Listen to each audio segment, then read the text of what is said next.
पुण्यातली ही जनता वसाहत आणि याच जनता वसाहतीतील हे भवानीनगर। रचना बघितली तर अत्यंत छोट्या छोट्या चिंचोळ्या गल्ल्या, छोटी छोटी घरं, अत्यंत आजूबाजूच्याला आपल्या घरातला आवाज जाईल इतकी छोटी छोटी घरं।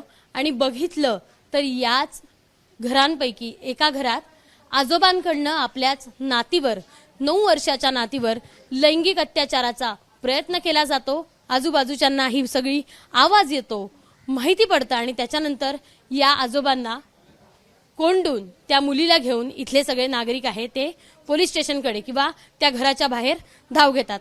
काल रात्री 8:30च्या दरम्यान ही घटना पुण्यातल्या जनता वसाहतीत घडली। याच परिसरात एका घरात एक आजोबा तिच्या नातीला घेऊन आलेत आणि एवढंच नाही तर बाजूच्या आजूबाजूंचा त्या नातीचा रडण्याचा आवाज आला। त्यामुळे नेमकं काय घडतंय असं सगळं इथले आजूबाजूचे लोक त्या घरात डोकावून बघायला लागले, दरवाजा ठोठावू लागले आणि त्याच्यानंतर आजोबांनी केलेला हा सगळा प्रकार या स्थानिकांच्या लक्षात आला।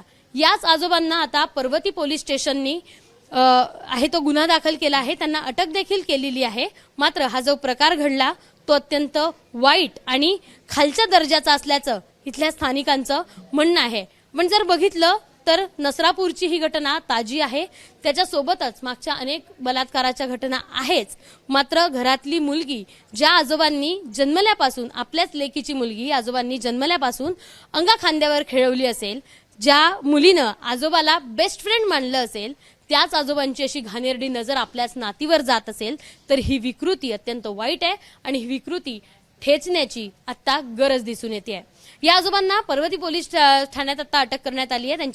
त्यांच्यावर पॉस्को अंतर्गत गुन्हा देखील दाखल करण्यात आलाय। मात्र काल घडलेल्या या प्रकारामुळे सगळे संतप्त नागरिक आहे ते पर्वती पोलीस स्टेशन समोर ठिय्या आंदोलन केलं होतं। रात्रीभर हे आंदोलन सुरू राहिलं। मात्र आता ही विकृतीच नाही तर अशा पद्धतीचे सगळी जी लोक आहेत त्या लोकांनी असं काहीच करू नये, अदरवाईज आम्ही या सगळ्या चिंचोळ्या गल्ल्यांमध्ये राहणाऱ्या मुली सुरक्षित राहणार नाही असं मत इथल्या महिलांनी आणि इथल्या तरुणींनी व्यक्त केले। कॅमेरामन राजेश बिडकर सह शिवानी पांढरे, एबीपी माझा, पुणे। एबीपी माझा, उघडा डोळे बघा नीट।